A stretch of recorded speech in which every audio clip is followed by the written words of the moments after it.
Beranda YouTube memang bisa dibilang sebagai sumber traffic yang paling bagus dalam mendapatkan view.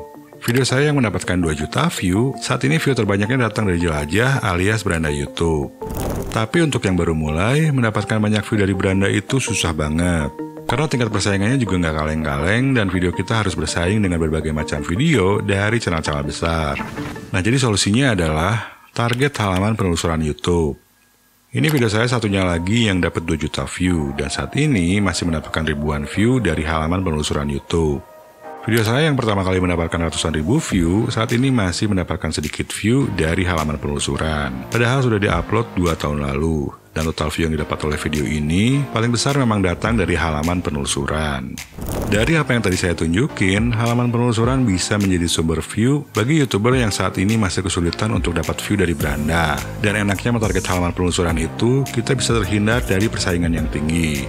Cuma sayangnya, banyak YouTuber yang nggak ngerti teknik SEO YouTube yang benar. Dari yang saya amati, banyak yang udah belajar SEO YouTube, terus bikin video pakai kata kunci yang banyak dicari, tapi hasilnya nihil. Nah, di video ini, saya akan tunjukin bagaimana caranya bisa dapat banyak view pakai teknik SEO YouTube yang benar, langkah demi langkah. Rumus dalam mendapatkan banyak view dari halaman penelusuran itu adalah RO plus VLB plus OM. Mari kita mulai dulu dengan RO, yaitu Reset Outlier. Untuk melakukan riset, kita harus install dulu extension vidIQ di laptop atau di komputer. Linknya bisa kalian lihat di deskripsi video ini. Setelah itu kita masuk ke YouTube dan ketik niche channel kita atau topik video yang ingin kita buat. Lalu ketik spasi dan pilih salah satu yang disarankan di sini. Ya, yang sekiranya kita anggap cukup menarik. Nah, tapi kalau kalian bingung mau cari apa, kalian bisa login dulu ke vidIQ baik di komputer atau di HP, terus masuk ke menu keywords. Nah, di sini dikasih juga top keywords opportunities, yaitu kata kunci yang search volume-nya lumayan besar dan tingkat kompetisinya tidak terlalu tinggi.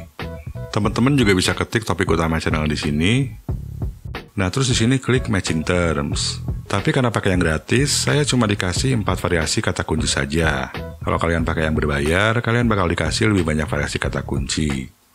Kesalahan yang banyak dilakukan YouTuber, dan ini termasuk saya dulu, begitu nemuin kata kunci dengan search volume yang besar, lalu yang tingkat persaingannya rendah, itu langsung dibikin videonya. Nah, tapi kalau kayak gitu, hasilnya nggak selalu bagus, karena data search volume ini berdasarkan aktivitas pencarian di masa lalu. Jadi setelah kalian menemukan kata kunci yang ingin ditarget, analisa dulu supply and demand untuk kata kunci tersebut. Nah, di YouTube lihat pencarian untuk kata kunci yang kita target. Lalu cek 5-10 video teratas yang juga mentarget kata kunci atau topiknya sama dengan yang sedang kita riset. Nah, untuk video-video yang berhubungan, coba perhatikan jumlah view-nya. Tapi saat melihat jumlah view, jangan sampai terkecoh. Contohnya video ini view-nya besar, tapi jumlah subscriber-nya lebih besar daripada view. Berarti video ini bisa dapat view karena channelnya sudah besar, sudah banyak subscriber, dan memiliki banyak penonton setia. Penonton setia itu cenderung bias. Sebuah video yang biasa-biasa aja bisa dapat banyak view kalau videonya datang dari channel kesayangan. Nah, jadi kalau kondisinya jumlah subscriber itu lebih besar daripada view, lebih baik cari kata kunci yang lain. Yang kita inginkan adalah di saat rata-rata video yang ada memiliki jumlah view 2 kali lipat lebih besar dari jumlah subscriber. Apalagi kalau ada yang sampai 3 kali atau 4 kali lipat lebih besar. Kalau kalian menemukan hal yang seperti itu, kemungkinan kalian menemukan kata kunci atau topik yang bisa menjadi viral, yang biasa disebut sebagai outlier. Outlier adalah nilai ekstrim yang berbeda dari mayoritas. Tentu di saat jumlah view bisa berkali-kali lipat dari jumlah subscriber, artinya banyak penonton yang sangat menggemari topiknya. Tapi jangan senang dulu, karena kalian masih bisa terkecoh. Nah, cek dulu di bagian ini, kompetisinya itu harus low atau setidaknya medium. Cuma dalam contoh ini kompetisinya dibilang high oleh vidIQ. Kalau berani dan merasa sanggup, sebetulnya bisa juga untuk coba menembus tingkat persaingan tinggi. Tapi kalau untuk pemula, saya tidak menyarankan. Selain itu, cek juga VPH di masing-masing videonya. VPH adalah volume per hour, alias rata-rata view yang didapat oleh suatu video dalam setiap jam. Kalau video-video yang ada sudah tidak memiliki VPH atau di bawah 100 VPH, ini bukan indikasi yang bagus. Dan di sini ada satu video yang lebih baru diupload dibanding yang lainnya, dan view-nya itu lebih kecil dari jumlah subscribernya. Nah, ini pertanda kurang bagus. Topik atau kata kuncinya itu banyak dicari orang dan juga digemari di masa lalu, tapi saat ini sudah kurang diminati. Jadi dulunya adalah outlier, tapi sekarang sudah bukan outlier lagi. Pentingnya melihat VPH itu supaya kita tahu kalau saat ini topik atau kata kuncinya itu masih memiliki banyak peminat.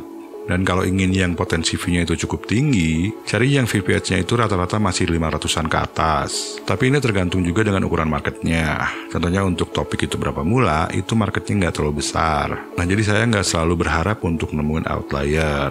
Dan kalaupun mencari outlier, yang VPH-nya 200-an juga udah cukup oke.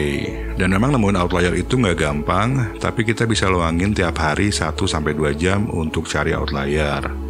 Gimana kalau nggak nemu outlier walaupun udah cari tiap hari?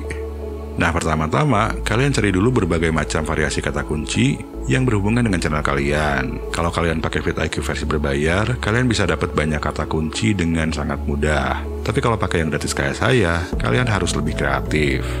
Cara yang lebih mudah, cari beberapa channel yang niche-nya sama atau mirip dengan channel kalian. Lalu masuk ke salah satu channel dan urutkan berdasarkan popularitas. Nah teman-teman cari aja video yang view-nya itu minimal 2 kali lipat lebih besar dari jumlah subscriber-nya dan memiliki VPH yang masih lumayan besar. Setelah itu ulangi aja langkah yang sama untuk channel-channel lainnya sampai kalian nemu kemungkinan outlier. Terus analisa supply and demand-nya di halaman perusahaan YouTube dengan bantuan vidIQ seperti tadi. Sedikit catatan, gak semua video yang kita buat itu harus selalu outlier. Dari 10 video, 1 atau 2 outlier aja udah cukup membantu perkembangan channel kita. Melakukan riset adalah langkah pertama yang penting, tapi hasilnya tidak akan sesuai ekspektasi kalau gagal di langkah selanjutnya, yaitu meyakinkan algoritma YouTube agar memberikan ranking tinggi dan rekomendasi untuk video kita. Caranya adalah dengan VLB alias video lebih baik. Dapat ide konten viral dengan melakukan riset outlier seperti tadi bisa jadi percuma kalau videonya itu tidak menarik di mata penonton atau tidak mendapatkan performa yang bagus karena tidak lebih baik dari video-video saingan. Algoritma YouTube jadinya akan menangkap sinyal kalau penonton nggak menyukai video tersebut. Videonya tidak akan mendapatkan ranking tinggi dan bakal jarang direkomendasikan. Untuk bikin video yang menarik dan lebih baik, cari tahu dulu hal-hal yang disuka oleh target audiens. Caranya tinggal tontonin dulu beberapa outlier video yang kalian temukan di halaman penelusuran. Kalian perhatikan format dan kisaran durasinya. Ini karena format dan durasi mempengaruhi juga apa yang disuka oleh audiens dari topik yang kita target.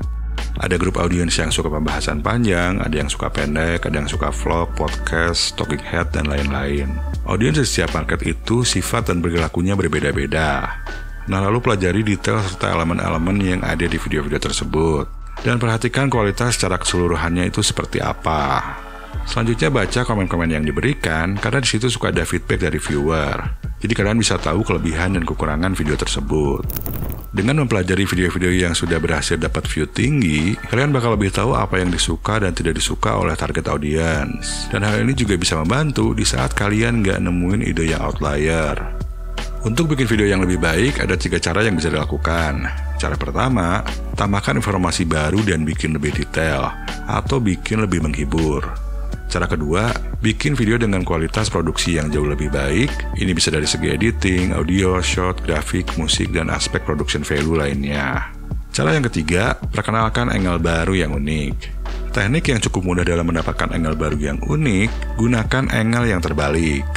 Contohnya kalau video outlier yang kalian temukan berjudul 3 cara ampuh untuk viral di TikTok, maka angle terbaliknya adalah 3 kesalahan yang bikin susah viral di TikTok. Atau bisa juga ditambah dengan informasi baru dan menjadi 5 alasan kenapa kamu nggak bisa viral di TikTok. Tentunya kalian juga bisa cari angle yang lain, nggak harus selalu pakai angle terbalik. Idealnya, kombinasikan ketiga cara ini, kecuali kalau memang tidak memungkinkan. Tapi paling tidak, lakukan salah satu cara. Sebelum produksi videonya, rencanakan dulu packagingnya dengan baik. Saat seorang melakukan pencarian di halaman penelusuran, mereka akan melihat judul dan thumbnail dari video-video orang lain. Dan bisa saja orang tersebut lebih tertarik untuk ngeklik video lain. Video yang isinya menarik itu harus dibarengi juga dengan packaging yang menarik. Jadi tulis dulu beberapa draft judul untuk menemukan yang paling menarik. Pastikan kata kuncinya ada di judul. Gampangnya modifikasi aja judul-judul video outlier yang sudah kalian temukan. Kalian modifikasi dan bikin lebih baik. Fokus utama saat nulis judul adalah manusia. Jadi jangan nulis judulnya itu untuk algoritma. Judul itu harus jelas, singkat, dan menarik bagi manusia yang membacanya. Kalau setelah kata kuncinya dimasukin judulnya jadi nggak masuk akal, kalian jangan paksain. Tapi kalian bisa modifikasi supaya judulnya itu natural kalau dibaca. Karena algoritma YouTube-nya sendiri udah cukup pintar untuk mengenali topik atau kata kunci video kita. Selanjutnya, bikin konsep atau draft thumbnail-nya. Tujuan utama dari thumbnail itu untuk memperjelas apa yang ada di judul video supaya lebih menarik dan penonton bisa lebih membayangkan apa yang bakal terjadi di video. Teman-teman pelajari thumbnail dari video-video outlier yang kalian sudah temukan. Lihat layoutnya dan elemen-elemen apa saja yang ada di thumbnailnya. Apakah ada teks, objek, wajah orang, dan lain-lain. Nah, terus rencanakan dan modifikasi thumbnailnya supaya lebih unik dan lebih baik. Yang tidak kalah penting, rencanakan videonya agar mendapatkan retensi tinggi, karena ini juga mempengaruhi ranking. Dari detik pertama videonya dimulai, harus bisa langsung menarik, sekaligus mempertahankan perhatian penonton agar mereka mau melanjutkan nonton sampai habis. Kalau awal video sudah tidak menimbulkan ketertarikan bagi penonton, maka nggak ada alasan buat mereka untuk melanjutkan sampai akhir. Jadi mulai videonya dengan hook, dan saya pernah membahas soal hook secara detail di video ini. Nanti bisa kalian tonton. Ada 3 aspek utama yang bisa memaksimalkan retensi penonton. Yang pertama adalah storytelling. Sebagai YouTuber, apapun jenis kontennya, menurut saya wajib untuk mempelajari storytelling. Karena sangat membantu dengan menstruktur video menjadi lebih menarik, bikin orang penasaran, dan bisa membuat emosi penonton itu lebih terhanyut. Dengan storytelling, cerita yang sederhana pun bisa dibuat jadi lebih menarik. Aspek yang kedua adalah personality. Seseorang yang menyenangkan, pandai bicara, lucu, atau good looking cenderung bisa membuat videonya menjadi lebih menarik. Cuma personality ini adalah sesuatu yang datang dari diri sendiri, dan setiap orang memiliki personality unik yang berbeda-beda. Aspek yang ketiga adalah video editing. Di YouTube memang banyak video yang editannya amatir tapi bisa viral. Hal tersebut terjadi karena adanya cerita yang menarik bagi target audiensnya dan juga personality yang dominan di video tersebut. Selain itu, kondisi target audiensnya juga bisa terima kalau videonya diedit secara sederhana. Nah, contohnya video anak. Buat anak-anak itu yang penting videonya menyenangkan. Anak-anak nggak akan peduli apakah videonya itu sinematik atau di-shot pakai kamera mahal. Tapi lain halnya kalau kita bikin video tentang fotografi. Audiensnya nggak akan terima kalau videonya di-shot dan diedit asal-asalan, karena audiens fotografi udah ngerti tentang komposisi, estetika, color grading, dan lain-lain. Video kita mungkin nggak bisa memunculkan ketiga aspek tersebut, tapi usahakan 2 diantaranya ada di video. Setelah videonya beres dan siap untuk diupload, lakukan OM, yaitu optimasi metadata. Metadata video YouTube itu termasuk judul, deskripsi, kategori, teks, caption, hashtags, dan beberapa data lainnya. Nah, optimasi metadata ini membantu algoritma YouTube supaya mengerti video kita di saat audiens channel itu belum terbentuk atau datanya masih minim. Di judul video, kata kunci yang target urutannya tidak harus selalu sama persis. Terus nggak perlu nambahin kata kunci lain di judul, nggak perlu nambahin nama channel atau hashtag di judul. Sama YouTube, nama channel kita udah otomatis ditampilkan di bawah judul. Sedangkan untuk hashtag nanti bisa ditambahkan di deskripsi dan itu pun juga opsional. Kalau judulnya terlalu panjang dan sulit dimengerti, orang yang baca juga jadi malah bingung dan mereka akan skip untuk nonton video lain. Jadi upayakan judulnya itu tidak melebihi 60 karakter dan tulis sebersih mungkin supaya mudah dipahami penonton. Setelah itu baru kalian tulis deskripsi yang jelas dan akurat sesuai isi video kalian. Masukkan kata kunci utama dan beberapa yang berhubungan di deskripsi. Tapi pastikan tulis deskripsi yang bisa dimengerti oleh manusia. Masukin kata kuncinya itu harus senatural mungkin dan nggak perlu diulang-ulang. Nah, sedangkan untuk teks saat ini sudah tidak terlalu mempengaruhi perolehan view. Saya sendiri juga udah nggak pernah ngisi teks, tapi kalau kalian mau, kalian bisa tetap menambah teks, dan pastikan teksnya itu berkaitan dengan topik dan kata kunci video kalian. Nah, untuk kategori, yang disediakan ini nggak banyak, jadi pilih yang paling sesuai atau mendekati jenis videonya. Dalam 2 atau 3 hari setelah upload, cek analitik videonya. Kalian tidak perlu fokus dulu dengan jumlah view kalau channel kalian masih kecil, karena butuh waktu bagi algoritma dalam memberikan rekomendasi. Nah, di sini masuk ke tab reach atau jangkauan, scroll ke bagian ini, terus klik yang ada di bawah ini. Cek dulu rentang waktunya, pastikan yang kita cek itu adalah performa di beberapa hari pertama. Lalu lihat di bagian ini apakah ada search atau penelusuran YouTube. Nah, untuk impression atau tayangan adalah seberapa banyak judul dan thumbnail kita muncul di halaman penelusuran. Nah, terus perhatikan rasio klik tayangnya, ini kalau 7% ke atas berarti pertanda bagus. Kita sebenarnya nggak benar-benar tahu berapa rasio klik tayang yang bagus itu. Tapi berdasarkan pengalaman yang mendekati angka 10% itu biasanya cukup bagus, apalagi yang di atas 10%. Terus perhatikan juga rata-rata durasi tontonnya. Biasanya nggak akan sama dengan total durasi, tapi kalau bisa mendekati 50% dari total durasi aja itu udah lumayan bagus. Nah, setelah semingguan, cek lagi analitiknya. Apakah mengalami penurunan atau masih tetap bagus? Kalau misalkan turunnya itu drastis, maka perolehan view-nya itu bakal melambat. Tapi kalau performanya cuma turun sedikit, biasanya impression dan view-nya itu masih bisa tetap bertambah. Selain itu, kalian cek juga performa videonya di tempat lain seperti fitur jelajah dan juga rekomendasi video. Karena kadang performa di penelusuran itu jelek, tapi di tempat lain bisa aja bagus. Nah, kalau kayak gitu nggak apa-apa, karena video kita bisa dapat view dari tempat lain. Tapi kalau di semua tempat itu jelek, maka masih banyak yang harus diperbaiki. Selain itu, engagement seperti like, komen, dan juga subscribe bakal jadi pertimbangan juga bagi algoritma dalam menentukan ranking serta rekomendasi. Dan sebetulnya ada data-data lain yang kita nggak tahu. Tapi kita nggak bisa mengukur apa yang kita nggak tahu. Kita cukup ukur aja apa yang kita tahu. And by the way, tadi saya sempat mention tentang bikin hook dan thumbnail. Nah, untuk mempelajari lebih lanjut, kalian bisa lanjutin nonton salah satu video yang ada di sini.